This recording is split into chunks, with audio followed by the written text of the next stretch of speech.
ఓం శ్రీమాత్రే నమః.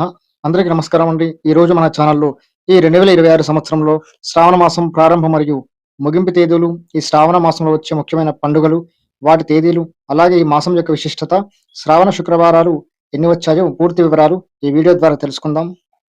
తెలుగు పంచాంగం ప్రకారం 5వ మాసం శ్రావణ మాసం. శ్రావణ మాస పౌర్ణమి రోజున చంద్రుడు శ్రవణ నక్షత్రంలో ఉండడం వలన ఈ మాసానికి శ్రావణ మాసం అనే పేరు వచ్చింది. ఈ మాసాన్ని అత్యంత పవిత్రమైన మాసంగా భావిస్తారు. శివకేశవులకు ఇష్టమైన మాసం ఈ శ్రావణ మాసం. లక్ష్మీదేవికి, గౌరీదేవికి ఎంతో ఇష్టమైనది.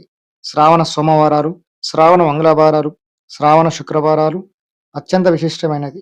ఈ శ్రావణ మాసంలో చేసే పూజలకి విశేష ఫలితం లభిస్తుందని శాస్త్రాలు చెబుతున్నాయి. స్త్రీలకు సౌభాగ్యాన్ని ప్రసాదించే మాసం శ్రావణ మాసం.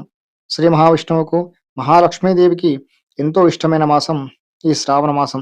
ఈ శ్రావణ మాసంలో పూజలు, వ్రతాలు, నోములు చేయడం వల్ల సకల ఐశ్వర్యాలు, సకల సౌభాగ్యాన్ని కలగజేస్తుందని నమ్మకం. అందుకే ఈ శ్రావణ మాసం ఆధ్యాత్మిక మాసంగా పిలుస్తారు. ఇటువంటి పవిత్రమైన శ్రావణ మాసం ఈ 2026 సంవత్సరంలో ఎప్పుడు ప్రారంభమవుతుంది? ప్రారంభం మరియు ముగింపు తేదీలు ఇప్పుడు తెలుసుకుందాం. శ్రీ పరాభవనామ సంవత్సరము, దక్షిణాయనం, వర్ష ఋతువు శ్రావణ మాసం. 2026 సంవత్సరంలో శ్రావణ మాసము ఆగస్టు 13 గురువారం రోజున శ్రావణ శుక్ల పాడ్యమి తిథితో ప్రారంభమై 2026 సెప్టెంబర్ నెల 11వ తేదీన శుక్రవారం రోజున శ్రావణ బహుళ అమావాస్యతో శ్రావణ మాసం ముగుస్తుంది. 2026లో శ్రావణ మాసంలో 4 శుక్రవారాలు వచ్చాయి. మొదటి శుక్రవారం ఆగస్టు 14వ తారీఖున రావడం జరిగింది. ఇక రెండవ శుక్రవారం ఆగస్టు 21వ తేదీన వస్తుంది. ఈ రెండవ శుక్రవారంలో వరలక్ష్మి వ్రతాన్ని విశేషంగా జరుపుకుంటారు. పౌర్ణమి ముందు వచ్చే శుక్రవారం రోజున ఈ యొక్క వరలక్ష్మి వ్రతాన్ని అయితే నిర్వహించడం జరుగుతుంది. రెండవ శుక్రవారం రోజున వరలక్ష్మి వ్రతం చేయడానికి వీలు కాని వారు తర్వాత వచ్చే 3వ శుక్రవారం కానీ 4వ శుక్రవారం కానీ ఈ యొక్క వ్రతాన్ని చేసుకోవచ్చు. ఇక 3వ శుక్రవారం ఆగస్టు 28వ తేదీన వస్తుంది.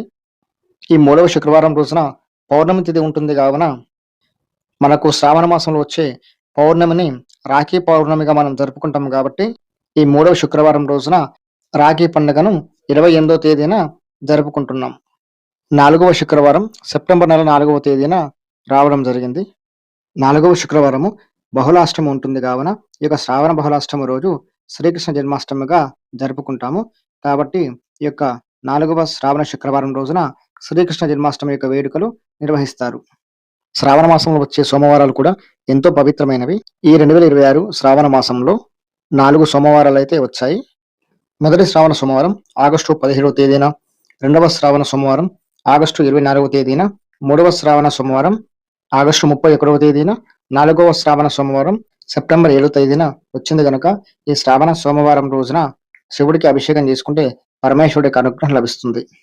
ఇక శ్రావణ మాసంలో వచ్చే మంగళవారాలు కూడా ఎంతో విశేషమైనవి.